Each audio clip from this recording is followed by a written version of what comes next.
How about topology, speaker topology? Do you believe in line arrays and open buffers better than closed cabinets?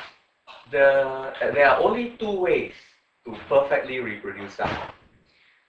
The one way is a point source, and the second way is a line source.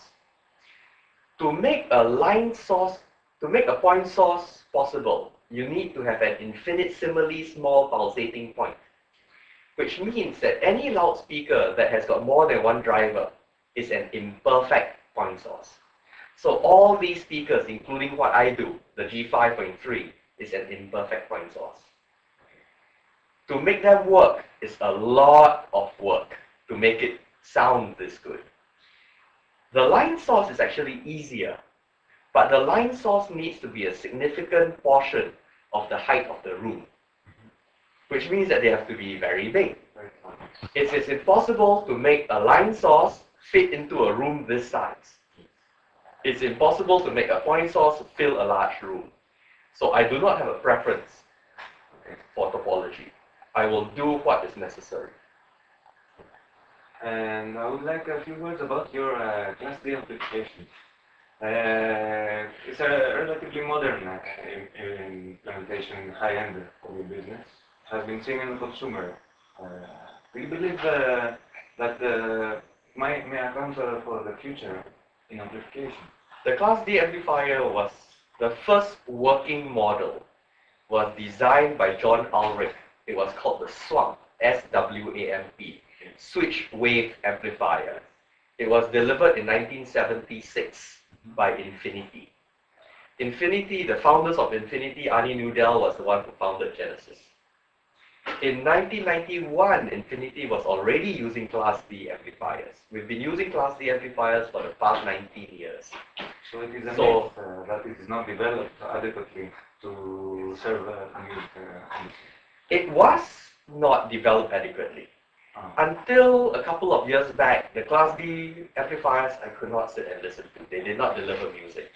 Class D was very, very good for bass, Yes. which is why the Genesis speakers have used Class D amplifiers since 1991 for the servo bass part of the system. My Class D amplifier came with a story. I was trying to find a more reliable, better amplifier for the bass, and I reviewed all the available Class D amplifiers, all those that were available as modules or as designs that you could buy. And after about 2.5 years, I finally settled on the HiEnd amplifier module for the bass. At around that sort of a time, I don't know if you are familiar, but Genesis, I developed a tube amplifier. Okay, yes, I saw that they are sold out. The tube amplifiers are sold out. The tube amplifiers were done for only one reason. They were proof of concept that a cheap amplifier can be used to run Genesis loudspeakers. You see, the designer of the Genesis loudspeakers, Arnie Nudell, was very famous for making speakers that are very difficult to drive. They had very low impedance, they demanded a lot of current, and a lot of the dealers said that the amplifiers to drive, at that time the 5.3s was like, I think, $14,000. To drive a $14,000 loudspeaker, they require a $30,000 amplifier. I told them no, it just means that the amplifier was not designed properly. So one dealer, a very famous dealer, I won't mention his name, looked at me and said, so if you think you can, you design an amplifier that is cheap that can drive these speakers. It took me 2 years. 2 years later, I brought a pair of the M60 monoblocks. I brought it to his store, I put it down and said, okay, which preamp do you want to use?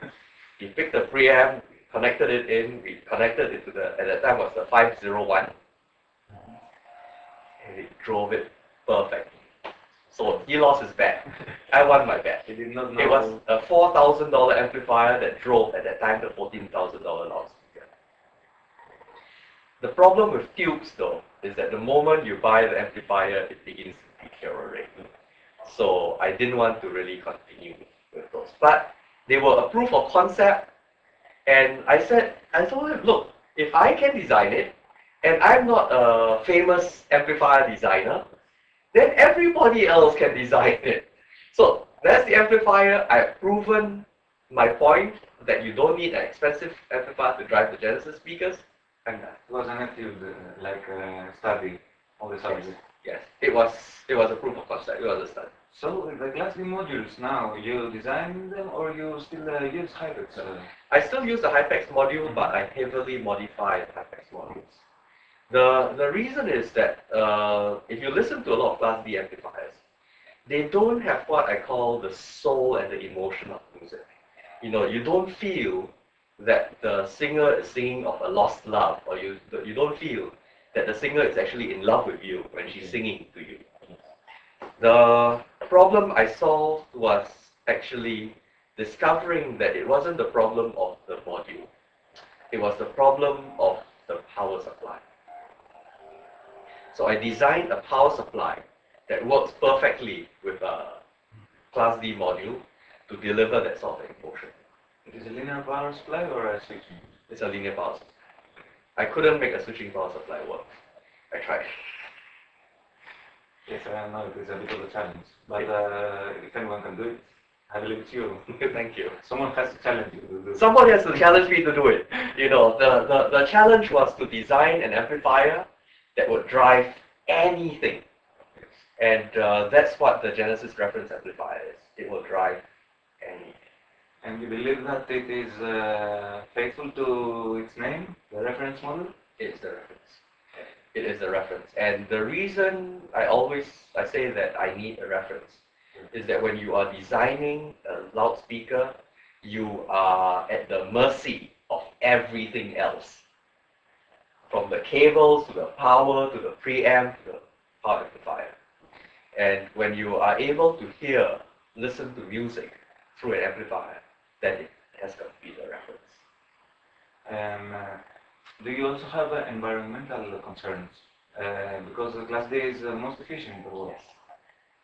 That was one of the big things of the Class D amplifier.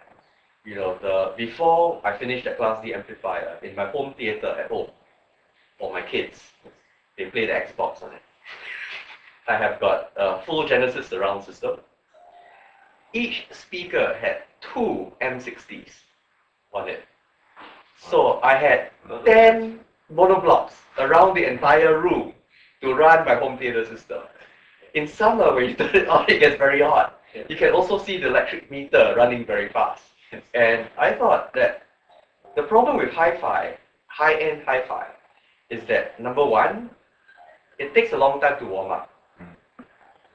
So you turn all these electric hogs, you know, for hours before you start to listen. And when you're listening at less than 1 watt. Why does amplifier need to draw 600 watts to give you your music?